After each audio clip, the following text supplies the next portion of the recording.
Good morning and welcome to the COVID-19 media briefing on November 17th. We will begin with Mayor John Tory. Go ahead. Well, good morning. Our progress helping residents get vaccinated in the City of Toronto continues. I'm proud to announce today that we've reached another important threshold, that being that 85% of eligible Toronto residents are now fully vaccinated. Yesterday, we celebrated the fact that more than 5 million COVID-19 vaccine doses have been administered by Team Toronto. We're getting very close to our goal of 90% of eligible residents being fully vaccinated. I also want to recognize that, as Dr. Davila can demonstrate, our vaccination progress as a city is outstanding when compared to other large, diverse cities around the world. That's a testament to the residents of the City of Toronto, that so many people have already stepped up to do the right thing, and it's a testament as well to the members of Team Toronto. There are hundreds and hundreds of them, and the tireless work that they have done to help people to get vaccinated. And that work continues. But I've certainly found it incredibly heartening to go, as I've done each and every week, to these smaller targeted vaccine clinics, the ones that we're now employing on the weekends, and see people coming in for their first dose and to talk to them about what moved them to do that and how they heard about it and so on. But they've decided, at the bottom line, that it's the right thing to do at the right time now for them to get vaccinated. And that's why we keep the clinics going, why we try to have new ones in different locations or locations that have worked week after week, and we keep highlighting the availability of vaccinations. We're not going to give up on helping people. It's good to know that every day a number of people still continue to make the right decision to get vaccinated, to help protect themselves, their co-workers, their families, and their city. That's why we now have 85% of eligible residents fully vaccinated, on our way to our goal of 90%. We always knew this effort would be a marathon and not a sprint. But together with our great team, I've always been determined to make sure that Toronto leads the way and leads among major global cities in terms of COVID-19 vaccinations. And that is why our work doesn't stop. We've vaccinated millions, and now we're working to help get the remaining thousands that stand between us and 90% to get them the best protection possible against COVID-19 as soon as possible. So I'm proud to announce as well today that we're launching the Vax the Holidays campaign. And this is all about making sure that we have vaccine clinics that are as easy to reach and as accessible as possible for those people who still need to get vaccinated, and that includes those wishing to get a third dose. It's about making sure we put the vaccines where people are actually going and where they're going to be during the holiday season. And it's not hard to know where people are going to be in the lead up to the holidays. They're going to be at malls and other places out in the community. So starting today and running through this weekend, we will have 14 mobile walk-in clinics operating around the city, in shopping malls, in community centres, in schools, and in places of worship. Anyone who needs a first or second dose, or for that matter a third dose, can visit these clinics, those who are eligible for a third dose. Operating hours and locations of these Vax the Holidays clinics can be found at toronto.ca/COVID-19. These clinics are on top of our 5 city-run vaccination clinics, the other ongoing efforts by our vaccination and health partners, and on top of as well the 450 pharmacies offering vaccinations across the city. Our 5 city-run immunization clinics continue to operate and do great work getting people vaccinated.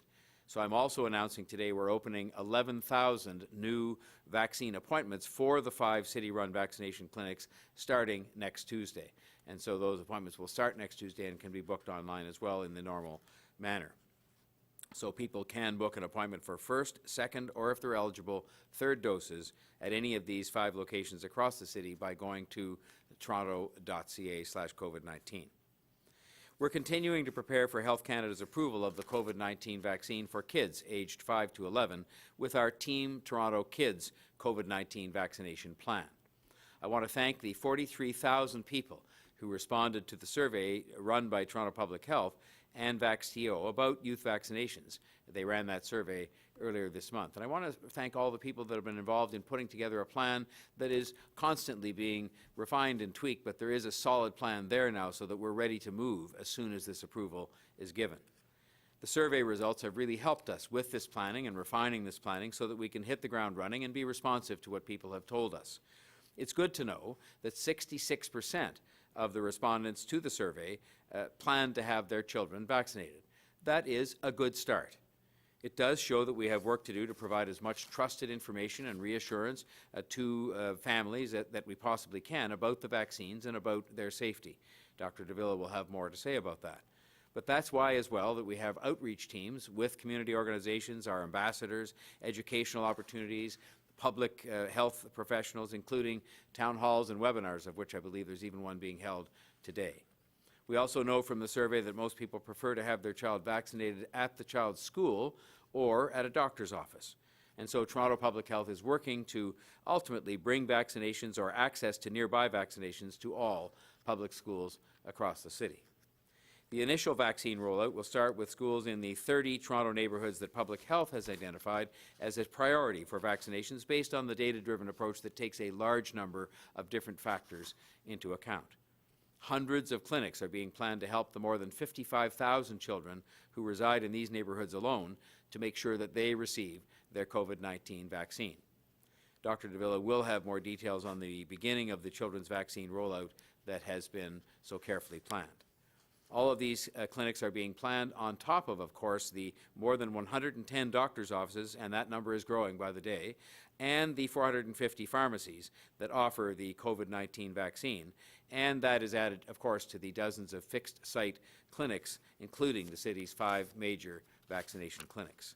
We want to help families get fully vaccinated so that we can make sure kids have the best possible protection as well against COVID-19, so that the schools, the kids will be safe, but so the schools will also be safer and remain open, as of course been throughout the pandemic, a top priority for us. And we also know that this will make a significant contribution to bringing the pandemic to an end, which has been our objective all the way through, and the subject of unending focus on our part. I'd like to now ask Dr. Davila to speak about the Team Toronto Kids vaccination campaign, which is a top priority of ours at this moment. Thank you, Mayor Tory, and good morning. You've just heard from the Mayor some of the details about the where and the how we will be vaccinating children aged 5 to 11 years old across the city. I would now like to talk about the why. Why should parents of young children get their children vaccinated as soon as possible?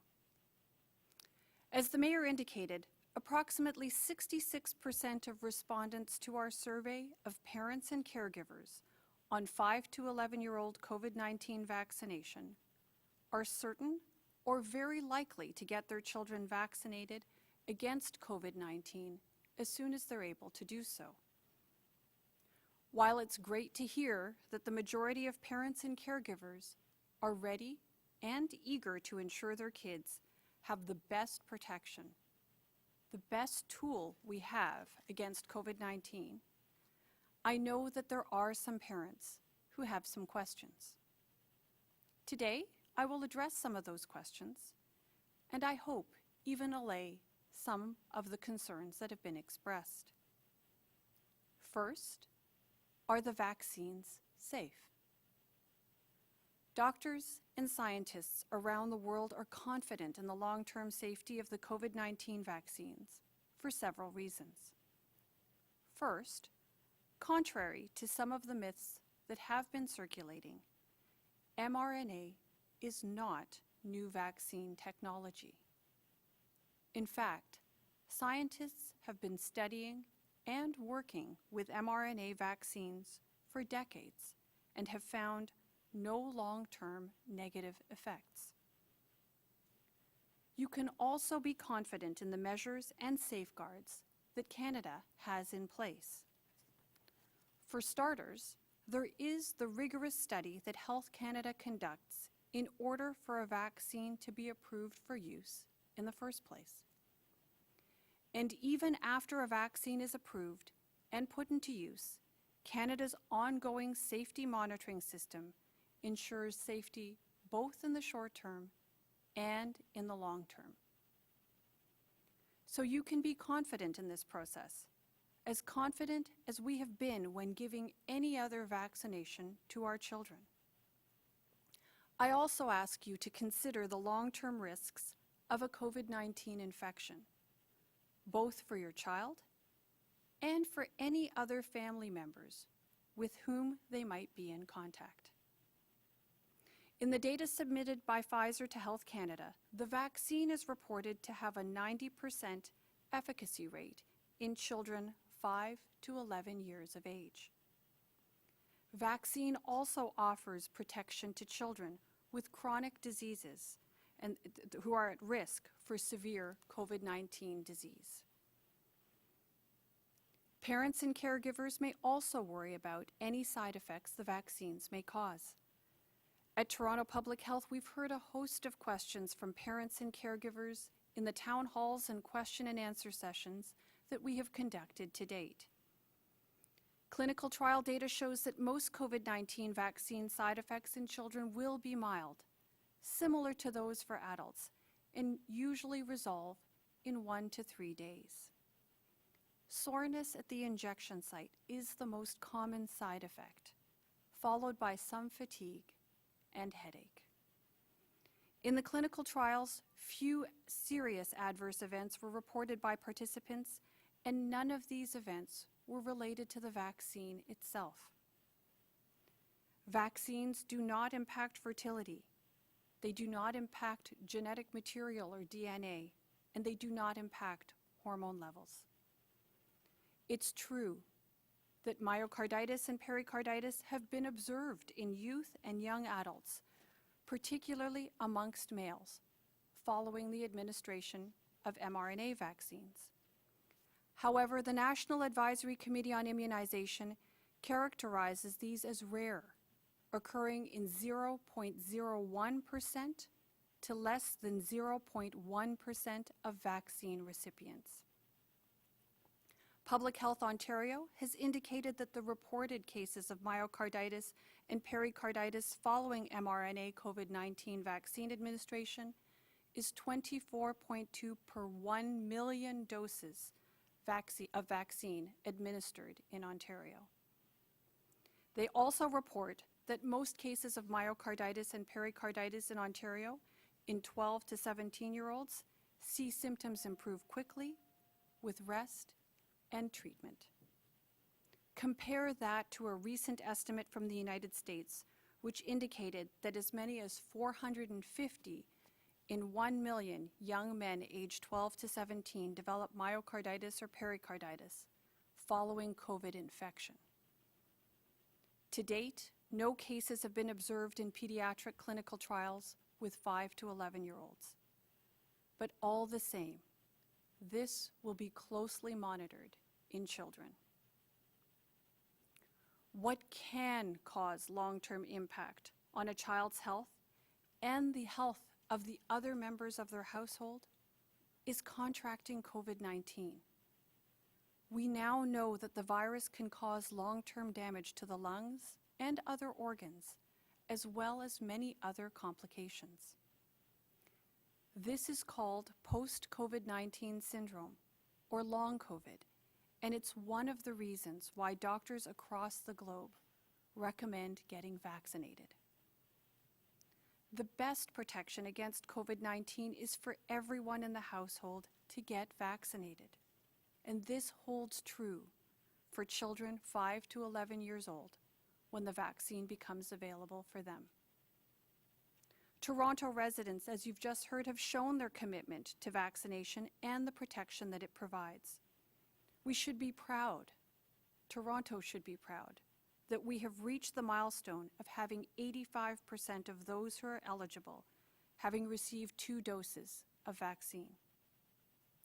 As the largest city in Canada and the 4th largest in North America, Toronto has the highest fully vaccinated rate for its entire population when compared to other major metropolitan centers, such as New York City, Los Angeles, Chicago, and London, England. So when vaccine becomes available for 5 to 11-year-olds, let's ensure that they too have the best protection against COVID-19.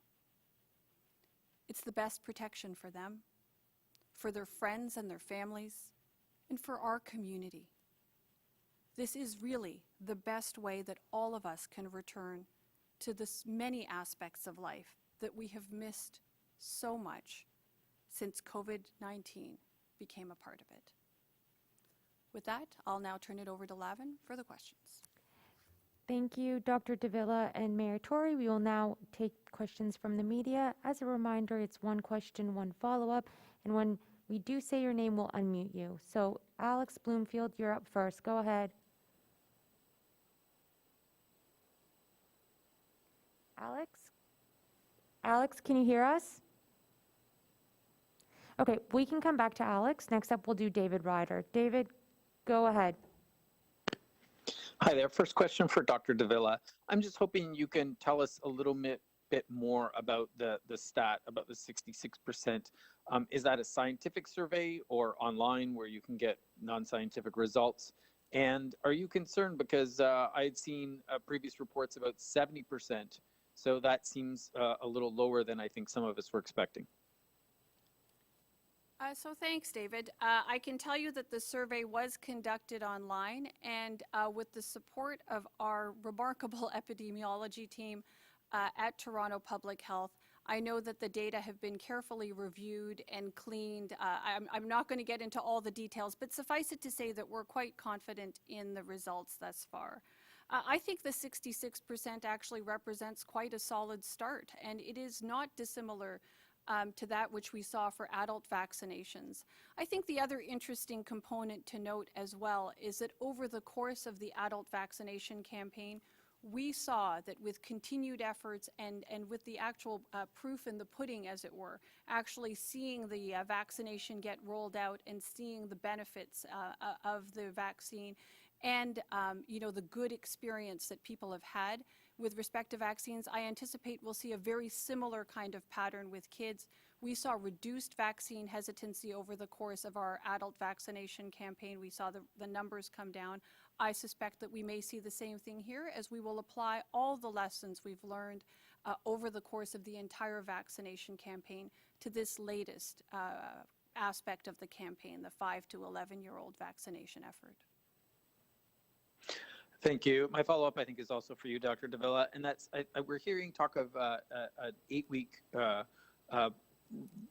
period between first and second doses for young kids, which even if it started today, would take us well into January before a lot of these kids were fully protected. Do you have any update on when you think the approval will come, and when would we see Toronto kids, as many as possible, be fully vaccinated? So, David, the last I've heard is probably the last that you've heard as well. We heard from Health Canada, I think, towards the end of last week, suggesting that approval was 1 to 2 weeks away. That's the latest information I have, and I know that we are all eager to get on with vaccination, knowing the benefits that this will provide to our 5 to 11-year-olds. Again, not rushing Health Canada. We want to make sure that they're doing the job properly. We want them to do their, to dot all the I's and cross the T's, as I know they will, recognizing that we will be ready here on the ground to ensure that once the vaccine is approved and available to us, we're ready to go, as are the many Team Toronto vaccination partners, to get that campaign up and running in an efficient and effective way, and in a way that actually meets the needs of our community. Thank you. Next up, we have Mark McAllister. Go ahead, Mark. Good morning. Dr. Davila, you just referred to the campaign to try and get these children vaccinated. That campaign has already started, as you had mentioned. What more can you do, will you do, to try and raise that 66% number that you've told us about? So, Mark, you're quite right. The campaign has already begun in earnest. Certainly, offering remarks such as these is one component to that.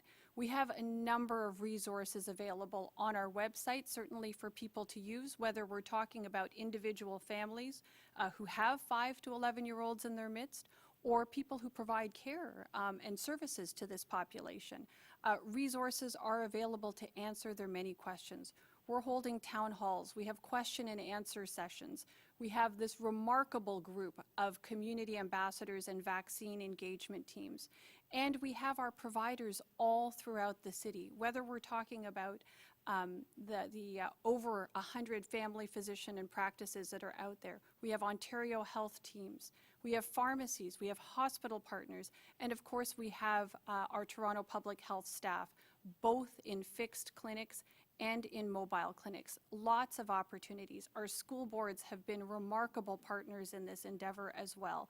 So this is just a high-level summary of all the people that are actively engaged in making sure that parents and caregivers, and yes, even 5 to 11-year-olds themselves, are aware of the benefits of vaccination, that they have venues to have their questions answered, you know, we just want to make sure that people know that we're ready and that we are eager to help them get vaccinated in a way that makes sense for them so that they might be able to have the protective benefit of vaccine as so many of us enjoy now in our city. So eager and ready is one thing. As we know, when vaccinations first started to become available for adults, there were supply issues. And despite the fact that the city was ready, eager, and waiting, what do you anticipate this time around, and what have you heard about potential supply? So, you know, as you've heard before, when it comes to supply, a vaccine is actually procured by the federal government, distributed to the province, and the province is in turn responsible for distributing to the local jurisdictions and to the various vaccine providers on the ground. The latest that we've heard from the province is that supply does not appear to be an issue and that we anticipate having more than enough supply to meet demand at the outset of the campaign once vaccine is approved and once it's actually available on the ground for administration. So we're thankful for that, and we're looking forward to actually getting on with the 5 to 11 vaccination campaign. Thank you. Next up, we have Christina Tinalia from CP24. Go ahead. Hi, Dr. Davila. Hi, Mayor Tory. On vaccinating children, we saw this when adults were being vaccinated here in the city of Toronto, particularly at the beginning of the vaccination campaign. People coming out, protesting, harassing those in line, making people uncomfortable, particularly making comments to them and making Torontonians feel badly about bringing their children with them and any concerns related to their children. We have seen comments related to, you know, vaccinating your children is a crime and those kind of comments. How are you going to ensure that parents can get their kids vaccinated safely without this kind of harassment, which could be a deterrent?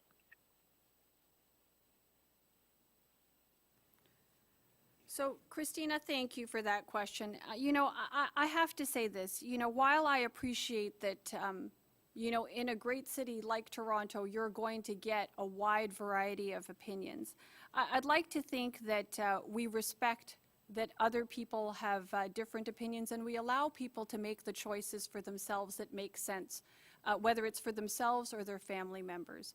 Certainly the science supports the benefit of the vaccines. I've tried to outline that today, and certainly for those who have further questions, there are all kinds of resources available on our website outlining the many benefits to vaccine, what safety procedures are in place, what kind of you know, rigorous process a vaccine needs to go through in order to be approved. This being said, I recognize that some people have yet to be convinced of the benefit of vaccine, and they are certainly entitled to make choices for themselves. I would ask that you know, they allow people to to respect other people's autonomy and personal choices.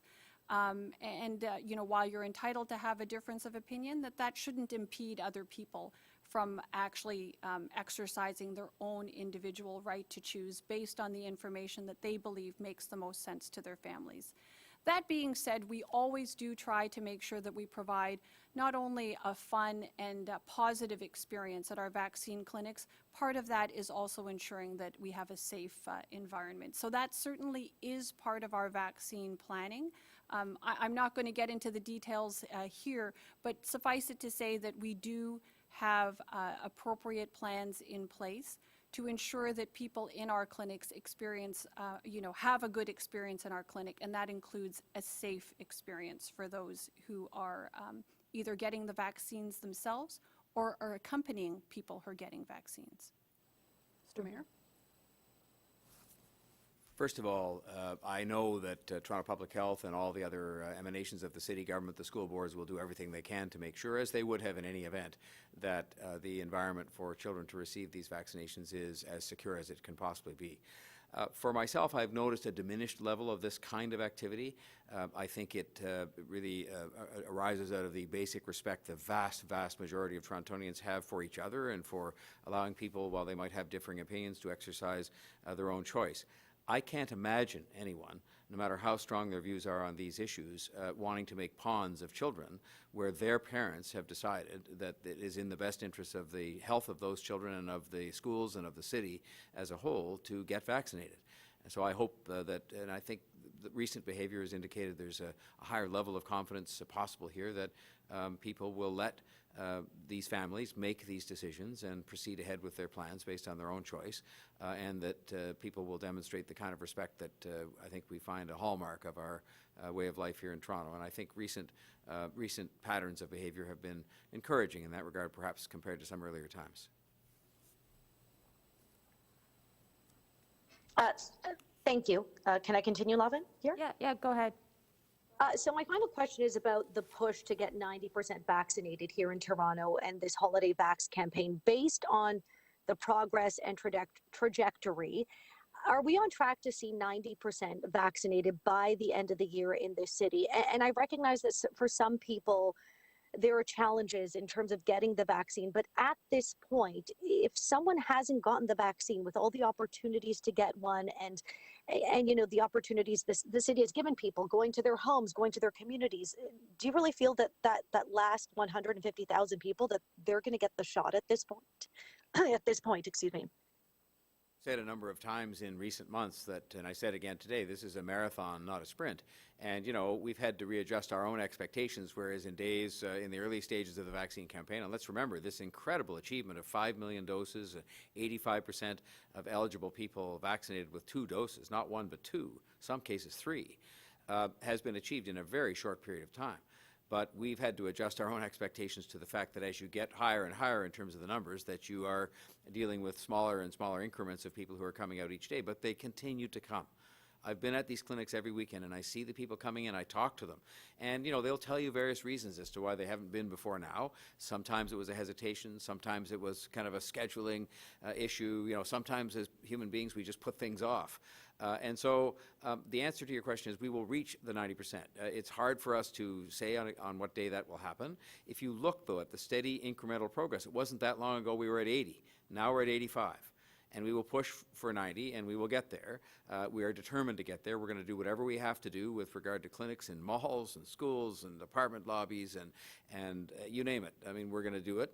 We're going to get there. And it's going to be a source of great pride for the city and accomplishment when we do, because we know, and I talk to people from around the world that I'm trying to get to come to invest or to live here, and they marvel at our numbers, and we're just going to keep going because that's the right thing to do for the city, and because we know that if we keep going, we will get to where we need to be. It's a matter of determination as much as anything else. And people understand this. They have a variety of motivations and a variety of reasons for delaying, but they understand, I think, in the main, that this is a good thing to do for themselves and for their families and for the city.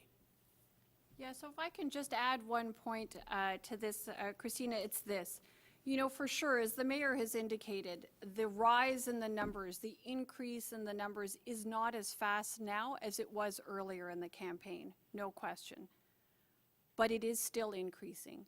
Day after day after day, we are still seeing people pick up first doses and second doses of vaccine, and now more recently third doses of vaccine. So exactly as the mayor says, we are just going to continue at this because we're actually still seeing progress, albeit not as fast as it was before. It is progress nonetheless. Thank you. Next up, we have Mikhail Bolduc from Radio Canada. Go ahead. Oh, as you mentioned, parents would prefer that their kids get vaccinated in school. So why does your plan, as I understand it, at the beginning would only include vaccinating kids in schools in 30 neighborhoods and not across the city? Is it the staffing issue? Is it the distribution issue?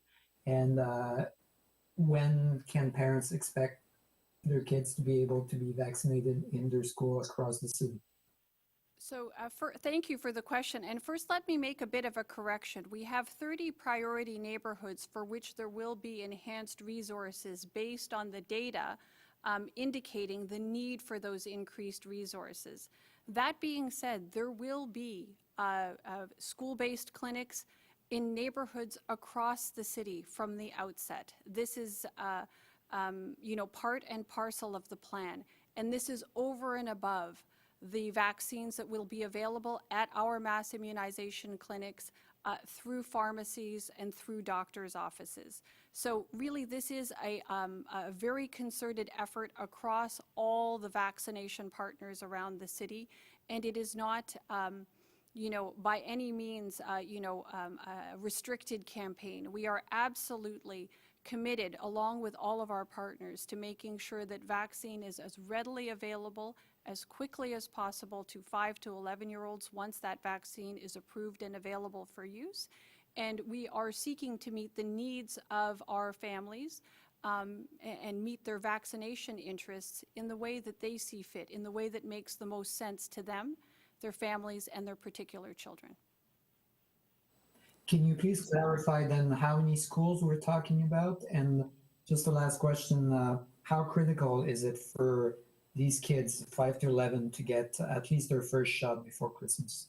So as I understand it, if I remember correctly, and my staff will have to forgive me, it is, approaching 400 different clinics that will be held at various schools. This is the kind of planning that we have engaged in with our partners in order to make sure that vaccine is available as quickly as possible to our 5 to 11-year-olds. Okay, next up we have Tyler Cheese from CBC. Go ahead, Tyler. Hi there. My first question is for Mayor Tory. We're hearing the province is planning on closing more assessment centers in conjunction with allowing pharmacies to offer symptomatic testing. Do you support this, and why?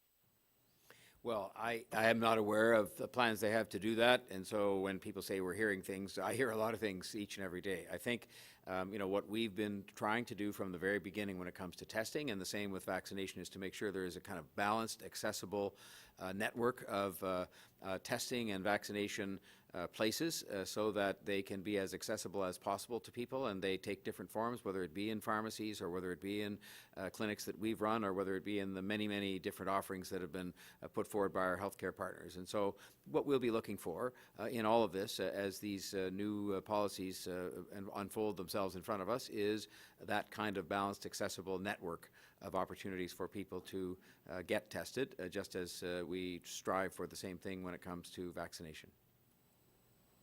Okay, and my follow-up is also for the mayor, and it's switching gears a little bit. Yesterday, Premier Ford was in the city announcing more funding to fight gun violence, and then last night there was another gun-related murder at Orton Park and Lawrence. So I was hoping to get your reaction to that shooting and your thoughts on what more needs to be done to try and curb this problem that's been plaguing the city. Well, I am, it would not be an exaggeration to say that I'm heartbroken every time I hear about one of these shootings, anytime, because it is traumatizing a family and a neighborhood, and it is not something that is welcome in any respect in our city. I think the measures that were indicated yesterday, which include things like, working in a greater cooperative manner with the province on stopping guns to come across the border, working on intelligence gathering and analytics for data of all the things that relate to the trafficking of drugs and human beings and gang activity. These are all positive steps forward. And I spoke with the police chief this morning, and he indicated that not only are these things going to be helpful to Toronto in terms of fighting gang violence and gun violence and stopping the kinds of deaths that we have seen, but that Toronto will be a very willing participant in terms of lending resources to the province, because a lot of these initiatives are putting groups together to cooperate on a regional or provincial basis to cause these things to happen, to stop the flow of guns, to deal with in an even more effective way with human and drug and gun trafficking. Okay, that's it for today, everybody. Thank you and have a great rest of your week.